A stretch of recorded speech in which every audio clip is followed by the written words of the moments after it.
ప్రభునందు ప్రేమైన దేవుని బిడ్డారా, ప్రభైన యేసు నామమున మీకు శుభములు. జీవముగల దేవుని కృపావర్షం మీపై సమృద్ధిగా కురియునుగాక.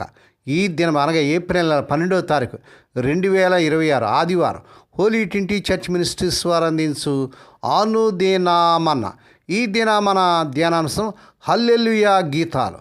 హల్లెలూయా గీతాలు దేవుని వాక్యం చదువుకుందామండి. ప్రకటన గ్రంథం 7వ అధ్యాయం 9వ వచనం. అటు తర్వాత నేను చూడగా ప్రతి జనంలో నుండి, ప్రతి వంశంలో నుండి, ప్రజల్లో నుండి, ఆయా భాషలు మాట్లాడే వాళ్ళ నుండి వచ్చి ఎవడను లెక్కింపజాలని గొప్ప సమూహం కనబడిన వారు తెల్లని వస్త్రం ధరించుకున్న వారే ఖర్జూరపు మట్టలు చేతపట్టుకొని సింహాసనం ఎదుట గొర్రె ఎదుట నిలవబడి దేవుడు తన పరిశుద్ధ వాక్యం దీవించునుగాక. దేని బిడ్డరా, ఆదివారం ప్రభు దినం, పునరుద్ధాన దినం, పరిశుద్ధ దినం, క్రీస్తు ప్రభు రక్తంలో కడగబడిన ప్రతి విశ్వాసి దేవుని సన్నిధికి వెళ్ళి ప్రభుని స్తుతించి ఆరాధించి ఆయన కొనియాడేటి గొప్ప దినం. దేని బిడ్డ, దేవుని వాక్యం మనం చూసినట్లయితే పరలోకంలో వారి భక్తులందరూ కూడా ఏ రీతిగా ప్రభుని స్తుతించి ప్రభుని కొనియాడుతున్నారు. దేవుని బిడ్డలమైన మనము యేసు ప్రభు రక్తంలో కడగబడిన మనం కూడా ప్రభుని స్తుతించాలి. స్ఫటికపు సముద్రం వద్ద పరిశుద్ధ స్వరాలు ఆలపించి హల్లెలూయా గీతాలను ఆలకించండి. దేవుని బిడ్డారా, తెల్లని వస్త్రం ధరించుకొని ఖర్జూరపు మాటలు చేత పట్టుకొని ఆకాశ నక్షత్రం లాంటి లెక్కింపజాలని గొప్ప సమూహము అక్కడ గీతాలాపన చేస్తుంది. చూడండి దేవుని బిడ్డారా, పితరులు, పరిశుద్ధ ప్రవక్తలు, పరిశుద్ధంగా జీవించిన స్త్రీలు, ప్రార్థనలో కనిపెట్టిన భక్తిగల విధవరాండ్రు, రాజులు, అపోస్తులు, బోధకులు, కాపర్లు, సువార్తికులు, హతసాక్షులు ఈ పరిశుద్ధ గాన బృందంలో చేరి ప్రభులకు ప్రభు అయిన మెస్సియాకు స్తోత్ర గీతాలు పాడుతున్నారు. చూడండి, వాళ్ళంతా తమ శిలువను ఎత్తుకొని ఇరుకు మార్గం గుండా నడిచిన వాళ్ళే. వాళ్ళంతా తమ రాజు, రక్షకుడు, రక్షణ సేనాని అయిన క్రీస్తు ప్రభువును వెంబడిస్తూ తమ జీవన పోరాటాల్లో ధ్వజాన్ని ఎగురవేసిన వాళ్ళే. వాళ్ళంతా శ్రమల కొలిమిగొండా వచ్చిన వాళ్ళే. వాళ్ళంతా యేసు ప్రభు రక్తంలో కడుగుబడిన వాళ్ళే. వాళ్ళంతా గొర్రెపిల్ల రక్తంలో తమ వస్త్రములు ఉతుక్కున్న వాళ్ళే. వాళ్ళంతా శోధింపబడిన వాళ్ళే. వాళ్ళంతా శోధనలో స్థిరంగా నిలిచిన వాళ్ళే. వాళ్ళు ఈ లోకంలో అపహాస్యాలు ఎదుర్కొన్నవారు, చెరసాల శిక్షణలు అనుభవించిన వారు, రాళ్లతో కొట్టబడ్డారు, చిత్రహింసలు అనుభవించారు, రంపాలతో కోయబడ్డారు, కత్తులతో నరకబడ్డారు. ప్రభు అయిన యేసుక్రీస్తు శక్తి ద్వారా శరీరాన్ని, లోకాన్ని, సైతాన్ని, మరణాన్ని జయించారు. దేవుని స్తోత్రం, హల్లెలూయా. వాళ్ళు సంతోషంతో ఆయన కొరకు శ్రమలను, హింసలను అనుభవించారు.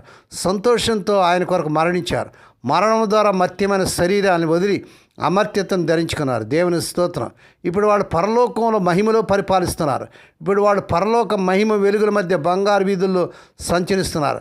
ఇప్పుడు వాళ్ళు జల నదిలోని నీళ్లు త్రాగుతూ అనంతమైన ఆనందాన్ని అనుభవిస్తూ విశ్రమిస్తున్నారు. వాళ్ళంతా ఆశీర్వాదకరమైన త్రిత్వం యొక్క నిరంతర ప్రేమ సమాధానం రుచి చూస్తున్నారు. పరమానంద ఫలమును అనుభవిస్తూ పరవశించబోతున్నారు. అవును, కుమారుడైన దేవుడు, తండ్రి అయిన దేవుని ఏకైక కుమారుడు, పరలోక వెలుగు అయిన ఇమ్మానుయేలుతో పరిశుద్ధులు సదాకాలం నివసిస్తారు. దేవుని బిడ్డ, ఆ పరిశుద్ధులతో చేరి నీవు నేను కూడా ఈ ఆదివారం ప్రభును స్తుతించి కొనియాడి ప్రభును మహింపరచుటకు పరిశుద్ధాత్మ దేవుడే మీకు సహాయం చేయనుగాక. దేవుడి మాటలు దీవించునుగాక. ప్రార్థన చేసుకుందామండి. పరిశుద్ధుడైన మా తండ్రి, మా ప్రభు దినాన్ని బట్టి, ఈ పునరుద్ధాన దినాన్ని బట్టి, పరిశుద్ధ దినాన్ని బట్టి స్తోత్రాలు. సర్వలోకన పరిశుద్ధులు ఈ పాదసన్నిధిలో ఈ ఆదివారం నీ సన్నిధిలో చేరి మేము స్తుతించే గొప్ప దినాన్ని బట్టి మిమ్మల్ని స్తుతిస్తున్నాము తండ్రి. నాయన, మీరెంతైనా స్తుతికి పాత్రుడు, స్తోత్రార్హుడు. నాయనాని స్తోత్రాలు. ఈ దినం పుట్టిన దినాలు, వాహ దినాలు, శుభదినాలు జరుపుకునే బిడ్డలు బహుగా దీవించి మరొక సంవత్సరమైన దయాక్రీటను బిడ్డకు ధరింపజేసి వారి పట్ల నూతన కార్యం జరిగించుకోండి. రోగులైన బిడ్డలపై ప్రత్యేక కృప చూపించిన ఆయన, ఎవరైతే నీ సన్నిధికి రాలేని స్థితిలో నాయన, మరి నాయన బాధలు, శ్రమలు, కష్టాలు, వేదనలు, హాస్పిటల్, ఐసీయూలు, సీరియస్ కండిషన్లు ఉన్నారు, ఇప్పుడే కలవరి శిరవ రక్త ప్రభావాన్ని శిరస్సు మొదలు పాదంలో ప్రారంభం చేస్తున్నాం నాయన. స్వస్థత, ఆరోగ్యం, విడుదల యేసు నామమున ప్రకటిస్తున్నాం తండ్రి. ఏ కుటుంబాలు అయితే తమ ప్రియులు నిద్రించి మాడించి దుఃఖంలో వేదన అటు వారికి కావాల్సిన ఆదరణ దయచేయండి. హోలీ ట్రినిటీ చర్చ్ మినిస్ట్రీస్ ద్వారా, ఆయా మినిస్ట్రీస్ ద్వారా జరిచిన పరిచయం దీవించండి. ఈ దాస్తున్నాను విధానాన్ని దిక్కులేని బిడ్డలు, తండ్రి లేని బిడ్డలు జ్ఞాపకం చేసుకొని ఈ ఆదివారం వారి మందిరాలు జరిగే ఆరాధన స్థుతుల్లో వాక్య పరిచయం అంతట్లో మీరు సహాయం చేయండి. మా దేశాన్ని, మా దేశ ప్రపంచ దేశాలను దీవించండి. ఈ దినమంతట్లోని బిడ్డల చుట్టూ మీరు రక్తం చేసి ప్రతి విధంగా కీడు నుంచి, దృష్టి నుంచి, ప్రమాదాలు తప్పించి క్షేమకరమైన ప్రయాణాలు దయచేయమని సమస్త మహిమా ఘనత మీకే చెల్లించుకుంటూ యేసే పరిశుద్ధ నామమున స్తుతించి గణపరిచి వేడుకొని ప్రార్థిస్తున్నాం తండ్రి. ఆమేన్.